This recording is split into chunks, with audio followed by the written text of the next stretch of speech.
Hello, sports enthusiasts, fans, and pundits.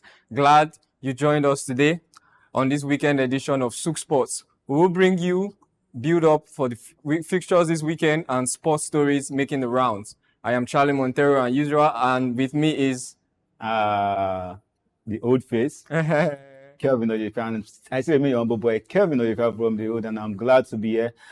Should I say I went on a vacation, or I just decided to take sabbatically, which is actually very important. Very important. It's good to have you back to the show. Thank you. I hope that you're bringing your expertise to the show as well. Definitely. Well, we will start off with the Super Eagles of Nigeria as they are about to commence the camp of 2025 African Cup of Nations qualifiers. A double-header against the Mediterranean Knights of Libya is set to open in Uyo on Sunday.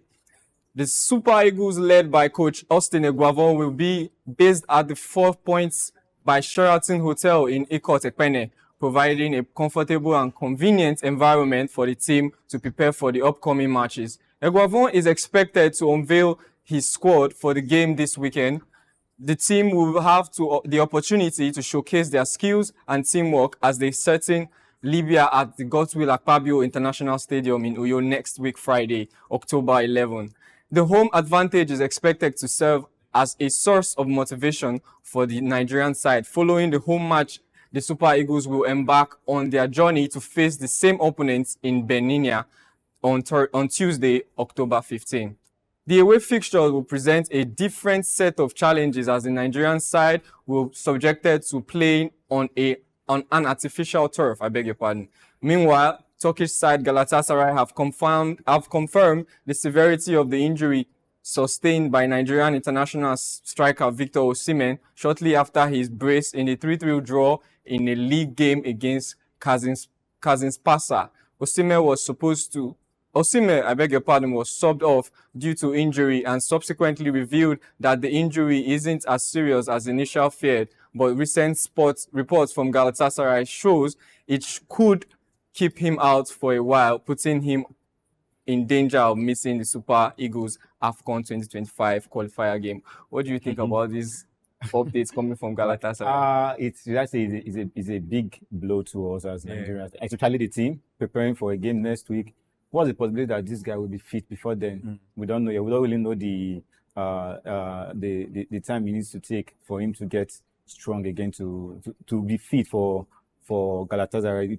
More or less talking about our team, but we need someone like Osimhen in the team, which is actually very, very important. Even at his lowest form, Osimhen on the pitch gives defenders this fear that definitely there's a way goal will come through. So now not having him among his team, I think Eguavon is actually a good coach. There's a way he definitely going to find a way about it around it. Besides, we have someone like Boniface at the side. I was going to come to that. We have Murphy also there, so. But it's a huge. But do you really think that we're going to really miss him, as to say, because we have the likes of Boniface, Lukman, flying, and they're throwing their prowess around? Yes, we will miss. We miss his style. Though all players come with their uniqueness into the team, but we'll miss his style. We miss his strength. We'll miss what should I say again? We'll miss the name in the team, like someone like Osimhen is among the team, so we'll miss that also. Well, the Super Eagles currently hold the top spots in Group D with an impressive 4 points from 2 games. The upcoming matches against Libya presents an opportunity for the Super Eagles to further solidify their position and continue their positive momentum in the qualifying campaign. Meanwhile, the Mediterranean Knights of Libya will arrive in Uyo on Monday as they prepare for their 2025 African Cup of Nations qualifying match day 3 encounter against the Super Eagles. Nasser Al-Hadiri's side will need to bring their A game as they aim to secure a positive result on Nigerian soil. What do you think about this? The Libyan side, I know they are very, very phenomenal. I know when it comes to playing the game, they know how to play the game. Their counter press is absolutely good. But do you think Nigeria stands a chance against them? With our team, definitely we have a chance. Then the advantage of playing at home again. The third man third man on the pitch. That one also help the fans, the fan base. You actually want to impress your people watching, your fans watching. So I think we have an advantage. We have a good team as we speak. We just need that compatibility between each player. Definitely. But going away, especially playing on an artificial turf, most of our players, playing in Europe are used to playing on both artificial and natural grass infused. Yeah. So I don't know what threats or what setbacks do you think that will pose, especially for the in the way it affects the game and their general play. When it comes to the game of football, your speed matters, so your crosses matters as well. So, and if you are used to more of the natural grass, whereby you throw your ball and there's a way the grass calm the ball, and you understand. Down, And so when you get to the artificial grass, when you stone the ball using that same technique, it might go farther compared to. So I think the coach will definitely find a way to talk to his boys to for them to understand the difference between both grasses, so that they can know what to do when they get to that particular bridge, and they know how to cross it as well. Speaking of the coach, actually, we have come out of this, will I say, continuous back and forth with the NFL and how they have now come out to say that Austin Eguavoen is the coach in charge of the qualifying, and also maybe in the long term, if possible. Confirm his position as the head coach of the Nigerian side. So do you think that would help spur these players, or will it be more or less like a morale boost for them coming into these games? When you say morale boost, I actually want to get that part very well. Now, players like coach who communicate with them perfectly. Players actually want to know what the coach has in their mind. Every coach has in their mind. Player wants a coach that they can actually talk to, communicate to, and this is what I'm going to, this is what I actually want to do, this is the style you are bringing, this is how I can actually fit into your plan. Player wants a coach like that. And a situation whereby the team is actually okay with the coach, they start having issues, definitely. Now, this NFL issue of coach, who is going to say who wants the coach that will say, we all know that Eguavoen is a very good coach to a very great extent. We saw his last 2 games with the boys. It was actually very good. We would have won the last one, but those guys were actually they came out to play. They really prepared. Because we created more chances. We had good opportunities, but these guys were actually very good. So someone like Eguavoen, definitely with his style of playing, style of selection. The boys will definitely be good. The boys will be good with him. So, and that will actually give them a morale for them. For me personally, I feel we have quality in every area of the pitch. We have the potential to take the game control the game from the beginning to the end. And recently we've seen Tosin Adarabioyo from Chelsea, switching sides from England to Nigeria. Now, I want to know what does him as a player bring into the squad, without deviating from what we're talking about. But I'm trying to see, we have Trust Ekong, we have the other guy in Fulham, Calvin Bassey, which are established centre backs that we are already comfortable with, and that you can say are comfortable playing with together. Now, what dynamism does he bring to the team? Because we saw him in action yesterday in the Europa League, and we saw how calm he was. His long passes were not clicking, but as the match progressed, we saw that he was starting to get into stride.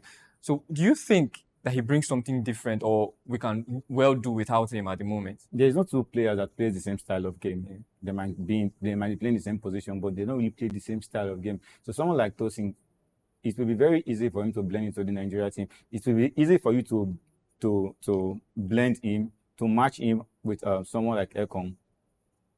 Ekong is the type that actually wants to score. I want to go for it. I want to score. So if there's a corner cross, Ekong wants to be at the first. He needs someone behind. He needs someone as strong. And that's what Calvin Bassey does as well. So if a situation whereby one of these has major central midfielders, central defenders has injury, who will step in? So you're saying that for substitution, substitution is very vital. We need a fresher leg to actually step in when these 2 guys are actually tired at a certain point. Well, we do hope that these weekend fixtures will keep them fresh and fit while we prepare for our qualifiers against Libya. Well, moving from the Nigerian scene and going to the NFF, the Nigerian Football Federation has revealed plans to introduce monthly awards to recognize the exceptional performances of Nigerian football players across various leagues, especially the Nigerian Premier Football League, the NPFL. The NFF monthly award will encompass categories such as Player of the Month, Male and Female, Goal of the Month, and Discovery of the Month. Nominations for this inaugural round of awards were opened, where fans and journalists cast their votes for their preferred players through the official NFF voting portal on the organization's website. Now, speaking of this, we have seen this in other leagues, yes. in Europe, in other leagues, Yes. for a long time. Yeah. A long time now. And we are used to that. I mean, when it comes to the end of the month, we see, Expecting player of the month, coach of the different, month, yeah. and all that. Do you think we are late to the party in that regard? Is there anything like late when it comes to sports? Yeah, because I should expect that we should have been doing something like that all the But way. if you actually want to judge something like this from our league, Yeah. that means every of our games will be covered Yeah. by the media, because whoever who is going to make his cast was going to cast based on the goal he sees or based on the matches he watched. You understand? So there's no way if I support Ayimba, I will want to support my players, even if they didn't play well. Yeah. But I have to see all that game before I can actually do my So I think there should be a team that can actually come and make some selection and show it to the fans that these are the selected goals or these are the selected players and this is the reason we selected them. So you choose and tell us the one you think is the best. I think with that pattern it will be better, but there's no way a particular fan can really see all games. But for me, I feel like it is another way to promote the league, another way to celebrate the players. Yes. I mean, I feel like this should have come earlier, or this should have already been implemented a long time. It's not too late. It's not too late. It's better late than never, as they say. But well, it is a welcome development, and we love to see it. It should be consistent, not just Exactly. do it. Yeah, that's another thing. And they need to also, I think they need to also come out and let us know what the award entails and what, because I'm seeing bias should be far from it. As bias should be far from it, because it will be very, very wrong when you see a particular player is giving a goal of the month, whereby his goal is not as phenomenal as the other players or other goals that we are in that what do you make out of this discovery of the month as a category for an award? Discovery of the month. This is the first time I'm hearing. Even me, actually, I wanted to know what are the. Are you talking about players or skills? Discovering from academy, or I don't understand. But probably, definitely, we are still better. But that was on the lighter mood. It is worthy of note that the 2024-2025 NLL season is set to commence on Saturday, November 30th, while an unofficial start date for the NWFL season is yet to be announced by the organizers. NPFL Super Eagles star player Ahmed Musa has rejoined Kano Pillars on a short-term contract. Musa has his compatriot Shehu Abdullahi returned to the country and joined Kano Pillars in a bid to participate in the 2024-2025 Nigerian Premier Football League. The duo were pictured at the training ground of the former champions on Thursday ahead of the NPFL Matchday 5 home game against Sunshine Stars. Kano Pillars announced the development via its official X handle on Friday.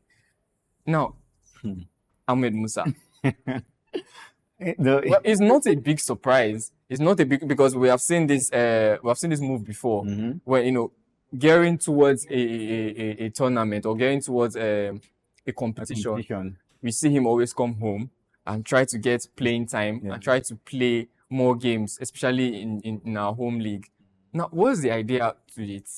I think at this point, Ahmed Musa should please just politely. Yes, please.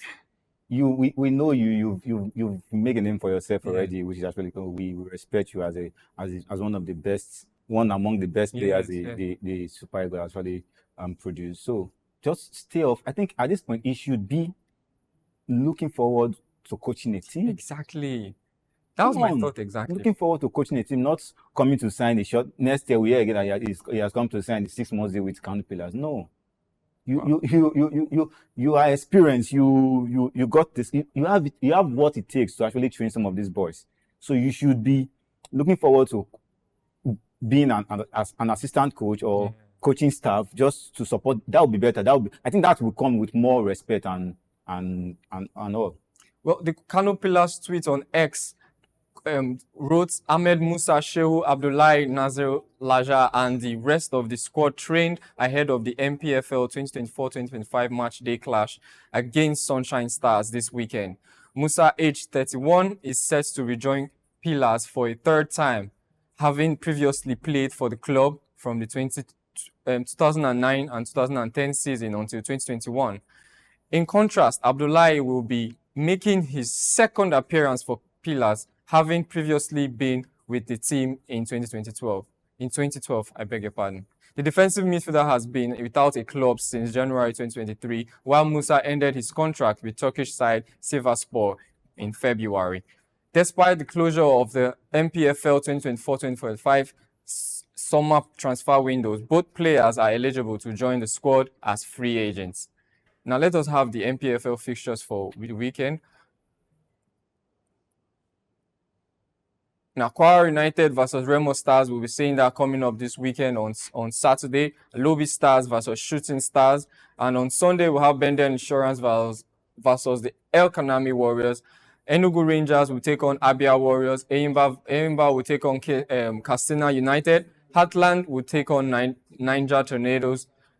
And Kano Pillars will take on Sunshine Stars. Nasarawa United versus Bayelsa United. Plateau United versus Ikorodu City. Rivers United versus Aqua United. Now, what do you make of the games? Okay, well, it's going to be a very busy weekend. It's going to be a very interesting weekend. Now, we'll know that the Nigerian League is actually getting tougher, getting more interesting. Yeah. So, should I say I'm expecting an upset? No, it's going to, for the big boys, for the big boys, definitely win. For the ones struggling down, let's hope they do something different. But it's going to be an interesting weekend for the Nigerian League. We are going to carry on with TC Barra as he gives us the updates on NPFL. Well, I was hoping that you were going to say good to have you on set. I mean, that was just casual. It's not like you missed me or anything. Okay, so it's glad to have you back. It's glad to have you back. Okay, so we'll move on, to the Nigerian Professional Football League scene, where there's going to be action, from Saturday, and it's going to be 2 hefty fixtures. But, midweek we had some fixtures where Eyimba beat Aqua United by lone goal. We also saw Bendel Insurance triumphant, over in the course of the week as well. But then, previous week, commencing the last match day fixtures, there were a lot of dramas that ensued. First and foremost, it was the Kenneth drama, the boy zone drama, the bromance that's on between Ogumo Dede and, of course, Fidelis Ilechukwu. That moved into the pitch, and some persons have gone on back and forth as to how they want it hot. They want the mass moves that's going on in the EPL, going on in the La Liga, to translate to the NPFL. People don't want friendship, they want rivalry, and that's what makes football interesting. I mean, Chelsea would not lose to Manchester United and go and shake hands with them and say, yes, you're the better team. Red Devils, you guys are the bomb. You came to Stamford Bridge and the bridge collapsed. You guys are good. No. So what people want to see in the NPFL is Fidelis Ilechukwu taking a swipe at Ogumo Dede. That would make for headlines. We want to see Yemi Olajuwon just step up and say, no, because you were my boss, talking about the former manager of Eyimba and now current gaffer of Rivers United, Nigerian international, saying you were my former boss, and now, yes, I'm going to be facing you. That's talking about when Rivers played host to Eyimba. We saw Eyimba lose to Rivers United, at home at the Adokia Mesemeka Stadium. So some of those dramas is what we feel will make headlines in the NPFL. And so this weekend, it's going to be serving up a very, very interesting fixtures. It's up on the screen. You get to look at, matches across board. Abia Warriors will be coming off the brink of a win against Same Sugida when they played host to them at the Umar Township Stadium. But first, let me let you know that it will start off with Lobby Stars against Shooting Stars, and that's going to be Lobby Stars playing host. Remo will be away to Kwara United. We saw Kwara United beat Ikorodu City. Remo Stars are beating Ikorodu, so I don't think there's going to be so much of a problem for Remo, who have been picking points away. They've come to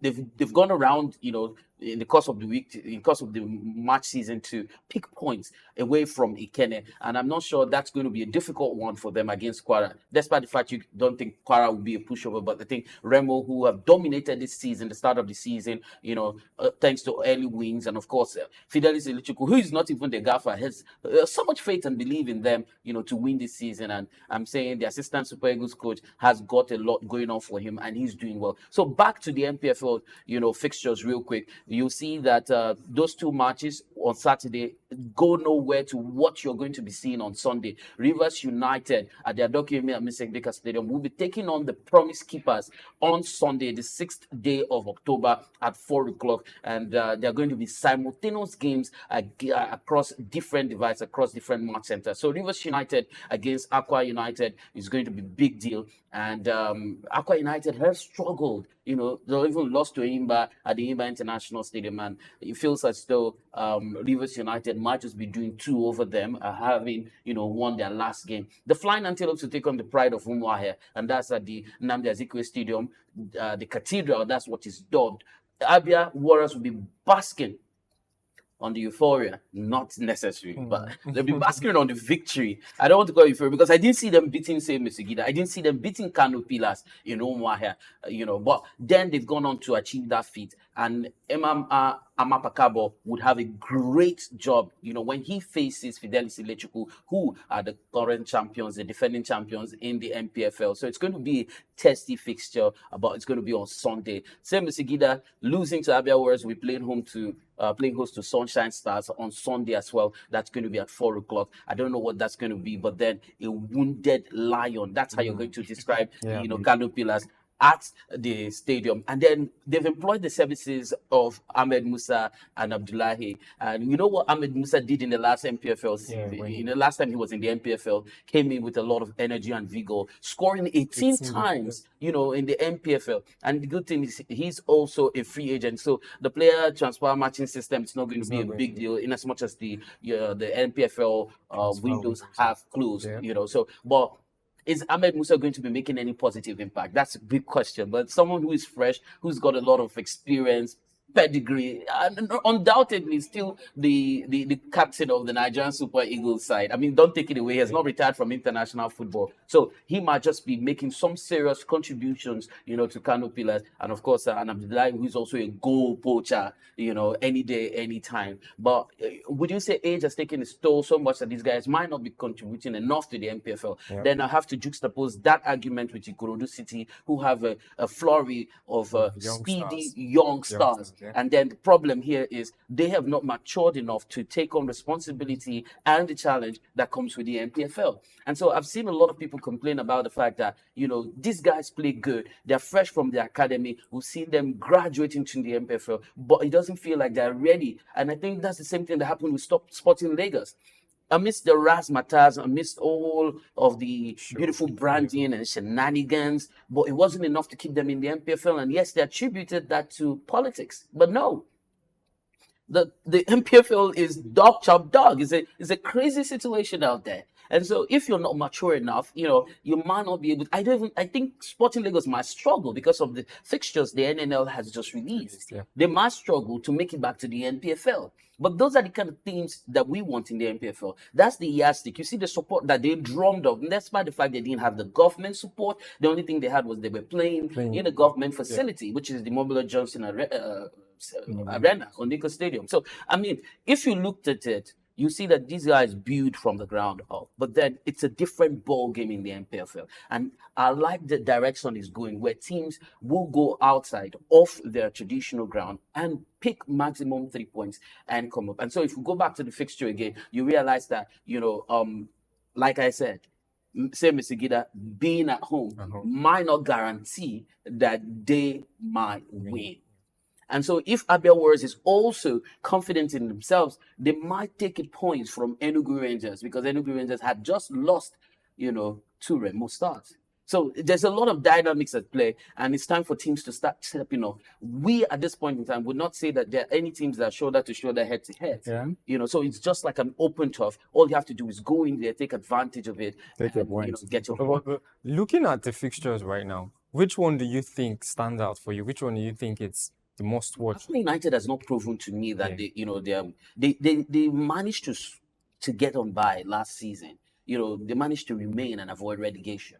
So I feel Rivers United, Aqua United would have been it, but Rivers United, they've not really shown the tenacious that you want to see. They've beaten Amber, they have. Yeah. They have beaten Amber. And they're led by somebody who's experienced. Finidi George is overly experienced. Yeah. I mean, so he's been at the national level and he's replicating some wonderful fit. But persons I would want to look out for is Heartland of Owerri. Heartland, led by Manuel Amunike, have not been able to establish themselves. And you'll be thinking, maybe today they are going to wake up. And Niger Tornadoes side is going to be a strong test for the Nazi Millionaires. So if they're able to prove beyond every reasonable doubt with Niger Tornadoes, maybe we start looking at their direction that there's something they might bring to the NPFL. But another loss at the Daranium Stadium, I might just be writing them off. So the last fixture is going to be Enyimba at the Enyimba International Stadium, taking on Katsina United. For me, I feel Yemi would just have that one in the bag, except to make any form of mistake. But it's important that for me, I would want to see Heartland, what happens with them and Niger Tornadoes, and the game between Enugu Rangers and Abia Warriors. That is an oriental derby. And so those two games will be, on my radar. My searchlight will be on two of them. Right. We didn't say anything. We didn't really say much about the Enugu Rangers and the Abia Warriors. No, they Abia lost. Warriors beat Save Mesugida. Enugu Rangers lost to Remo. So definitely, they're coming in to fight. Definitely. But Abia Warriors will be coming to prove a point. And so if they have done it against a Kano Pillars, so they might as well do it to the champion. And if they they do, an away game. Yes, if they do, it will also establish them on the, True. So it's really cool to see teams brandish and show themselves like we are here. We're not just any pushovers. Yeah. We can also contest and be taken seriously. Now, with that being said, can we say now that this current FPFL season is what we have been yearning for? Like the competitiveness, the drama. The drama, exactly. Yes, right, but not completely there. And but I would say it's what we need to take our league to the right direction. Yeah, it's not enough that these dramas exist. What makes the drama spread or go viral is the fact that it's covered. The media. There's coverage. And we had already spoken Some of the clips that you have, you've seen Ogumbo Dede, trying to say, "Oh, calm down. He's angry because he wants to win," and then Fidel is saying he's disappointed. If it weren't captured, who knows? Who that? See, okay. When you hear two coaches bantering themselves like that, it gives the love of the game. Like you want, whenever these two teams want to meet again, everybody wants to see. Everybody will know everybody wants to see before the game and after the game what these guys are going to see. Their reaction, what they're going to see. So this is where the storyline starts from. This is how it all builds up, and we get to the level where we say that these two particular teams are rivals. They are great rivals. Whenever they meet themselves, it's either they share the point or one lose angrily. You understand? So it's all good. Our league is actually taking shape and it's giving us more fun. Well, we can take the positives from the fact that our league is starting to take shape and starting to get to where we want them to be. Now, let's leave the shores of Africa and go to the Champions League. Match Day 2 fixtures have been concluded with all 18 matches wrapped up. The Champions League Match Day 2 results have provided teams with a clear picture of their standings on the table as they prepare for the next batch of games. Several surprising results were recorded during the match day, including defending champions Real Madrid suffering their first Champions League defeat in 258 days. This defeat came at the hands of Lille, who scored a lone goal by the victory over a spot kick by Jonathan David. Aston Villa recreated their historic 1982 victory over Bayern Munich with a 1-0 win, while Arsenal secured a well-deserved 2-goal victory over PSG. Premier League champions Manchester City also triumphed with 4-0 away against Slovan Bratislava, and Liverpool secured a 2-0 victory against Bologna. Wow. What an interesting Champions League match day too. Like, some matches and some fixtures and some results, we never really expected the outcome. Yeah. Speaking to Real Madrid, let's say the giants in the game, the giants in the competition, how The former champion. champions, defending Defending champion, champion. how Lille was able to, just take that glory away from them and take that home victory. I mean, I never expected it. I don't know if any of you saw that coming. But you and I can surely agree that this season Madrid didn't really be the Madrid that we used to know last season. I don't know if it's the introduction of Mbappe, but the Madrid we used to know last season, the one that comes into the pitch with the winning mentality, the mindset. Let's take this 3 points. We don't care. Rudiger is he's like four man. Like 4 at the back, just Rudiger alone. So, but now we've noticed that they've struggled this season. But sometimes can we attribute that to the cluster of fixtures? I mean, it's outrageous at this point. I disagree with you. Yeah. Even me. Yes, you need to realize that all of these did not come in one fell swoop. Yeah. There were conversations about them. Planning should have been made for them. Yeah. Preparation should have been done towards them. Provisions. And provisions put in place for them. So if for any reason you have a shortfall of players who can prosecute these games, okay, why did you buy Mbappe? That's Well, you have Vinicius Junior, you have Rodrigo. What's the other England player? Jude Bellingham. You have Jude Bellingham. Yes, I know he's had knocks here and there, but Mbappe as well suffered an injury. It was surprised to me to see him come in and now you're saying the same thing with me. Yeah. What I'm saying is, I mean, you've spent a lot of money in trying to get the right team together. If you're not getting the results, it means your planning wasn't, it was all in vain. Like you didn't work towards it. It wasn't an effective planning process, right? I mean, if you had to put the principles of planning into the mix of football, and for a team that over the years, they've stood out and they're huge money spenders when it comes to player purchases, you would have expected a lot better from them, as it were. Now, my point is, I'm not surprised how the game's turned out. Lille, I mean, we've underrated the French league for so long that I think they're trying to just show themselves. Yeah. Now, on the other hand, a Paris Saint-Germain that you would have expected, would have proven beyond a reason that they can be champions of Europe. Yeah. They can, because that was one thing they eluded. What's his name? Kylian Mbappe, that made him PSG. leave. So, but then Arsenal are basking on that euphoria of getting that result. And so you're seeing that they feel that they can, stand. We talked about it in the last show. Yeah. With that win, it gives you a morale. It gives you a certain mindset that, you can contest for your local league. You can beat other teams from Europe. Yeah. And then let's take a look at the format here of, Leagues. of the leagues, and how you said it might affect. I feel it will give the team chances to measure up or to keep up. Because if you played over 2 legs, until the home advantage thing was moved away and all that. If you play over 2 legs, I mean, it has a disadvantage to it. Yeah. Because you're only limited to a particular game to make an impact. Yeah. But True. over a period of time, you can pick up points and Build momentum. exactly. And so it would favor certain teams. Real Madrid still have a chance to get into the fray. And if you take a look at the fixtures, if we have the fixtures, rather at the scores, you take a look at the scores, how they came out, you realize teams like Red Bull Salzburg lost by wide margins. There were a lot of margins that were outrageous. Borussia Dortmund beating Celtic by 7-1, and you're wondering, ouch, how did you get there, right?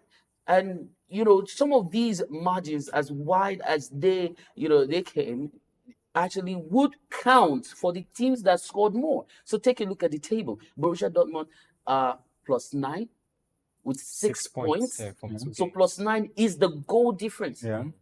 Brest has got +5 with 6 points, and then you look at that, the goal difference that they've accumulated, in the course of the games that they've played, which is just 2 games, maximum of 2 games that have been played after match day 2, and you're having this goal difference, it gives you an edge. Can we now talk about the elephant in the room, Bayern Munich? Okay.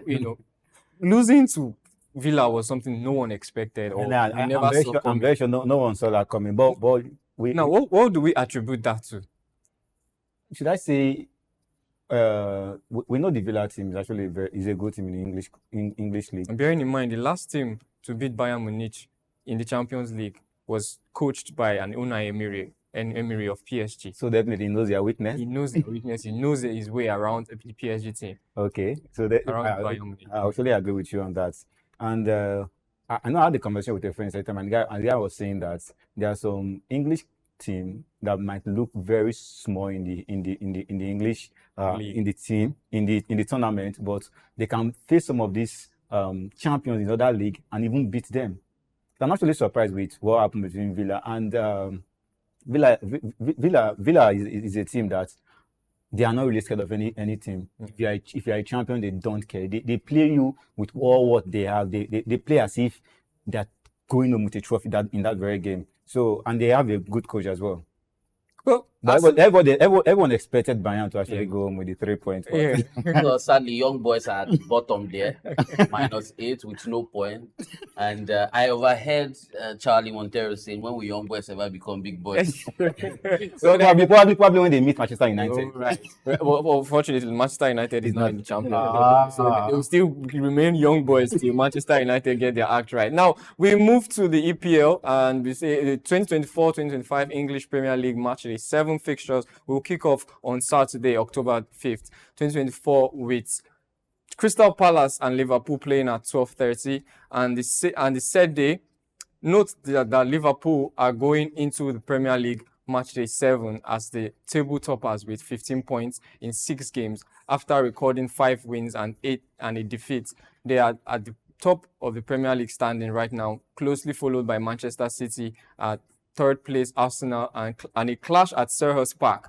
5 games will be played simultaneously from 3 p.m. West African time, and one of the games is between Premier League title contenders Arsenal and Southampton. Manchester City will also face Fulham on the same day and the same time. That the last game on Saturday is between Everton and Newcastle United at Goodison Park. There are 3 games on Sunday, including the Premier League clash between informed Chelsea and Nottingham Forest, and the must-win game for Eric Ten Hag's Manchester United against Aston Villa. There's a meme I saw on the internet that Right, Chelsea right. fans I know are sleeping with their blankets, and that's because of Maresca. Yeah. Maresca, we know. Well, we all know that Maresca is doing a very good is job Chelsea? at Chelsea. Well, I don't think you should actually say he is fine. We know he's starting very well now. Just give him. Let's know. We've not. So there are 41 players. He's paying off. He's paying off because So he's actually working. I think he's the one actually saw he knows that the future is going to work. Yeah. This with all these arrangements where you play your Europa League, you play conference 3 league, games in between days. Carabao, you play EFL. EFL, you play, and the rest. So he's actually working perfectly for him. I think other coaches didn't really see that part. I mean, so when he was doing his the shopping, only coach in a Europe top 5 league that has the luxury of changing the whole 11 and still coming out with the result. Yeah. Look at the game yesterday. I didn't expect them to score up to 4, but they still did it. And it's sumptuous for the Chelsea fans. For the Chelsea fans. you enjoy watching the game. Enjoy What watching did you it. support again? I do support. But you see the Chelsea fans now walking with a smile. I don't know when next Manchester United fans will be able to say the same. Well, they should enjoy it while they can. Right, lad. Mr. Victor Osh, enjoy it while you can. Well, on your I'm screen, actually out of that. on your screen we have the EPL fixtures for Saturday and Sunday, and we will be moving right down to rumor has it. Well, rumor has it that Chelsea are still looking for players. For Paris For 5 more players. You guys, Paris Saint-Germain are leading the race to sign Egypt forward Mohamed Salah and will look to tempt the 32-year-old whose Liverpool contract expires at the end of the season with a 3-year deal. According to Sunday Extra, Liverpool will have also identified Borussia Dortmund forward Karim Adeyemi as a potential successor to Salah and are ready to make a 41 million euros bid for the 22-year-old. And now I'll ask you guys, Karim Adeyemi and Salah, do they really... They're not the same level. They're not the same level. They're not. I mean, Liverpool suffered a ligament tear when Sadio Mane left. Yeah. It was knee level when Jurgen Klopp left. Mohamed Salah cut his hair and it felt like Liverpool was going to... If he goes... Man. No, you know, when he's playing and you're seeing that hair, it feels like it's not happening. No, he's not hard. I'm not saying the hair has made him have a good season, but the removal of the hair felt like there was a threat to remove him from the picture. Do you understand? It's like in the land of the blind people, the man with the one eye can be the king. Well, they're not doing badly. Nobody's talking about that's who is doing new manager, losing Sadio Mane and all losing Jurgen Klopp. They're not doing badly. So, have you ever heard of the energy inertia? Have you heard of the local balance? Inertia and local balance is initial gragra. Okay. For your first 10 games, later know the we'll still be on this show when Liverpool raise that trophy. Which trophy exactly? You don't know how Manchester City used to enter overdrive. That means the only thing that might stop Manchester City is a conclusion of the investigation. Yeah. And so, I mean, that is where, you know, there could be a twist. And then all of the history that they've accumulated over the years, we'll start reviewing them one after the other on this show. Yeah. When I say, okay, in 20, it was the school that was supposed to win. They'll start sending trophies back to if it doesn't go, their way. Yes. Now, Real Madrid have already made contact with England defender Trent Alexander-Arnold as they attempt to lure him away from Liverpool at the end of the season. Now, Thomas Tuchel and Massimiliano Allegri feature high on Manchester United's shortlist as they consider sacking manager Erik ten Hag. Well, this is not a surprise. While Manchester United are preparing a bid about 34 million euros for Benfica 25-year-old Turkish winger Karim Akretokoğlu. Manchester United in the news again. Still want to spend money. They still want to spend money, but do you think Erik ten Hag is the problem? Well, at some point I heard it was Gareth Southgate, you know. No, it was so obvious that Gareth Southgate cannot manage a team. Some persons say some of these players in Manchester United at some point. That's because it's an English club. So Man U, sorry to cut you.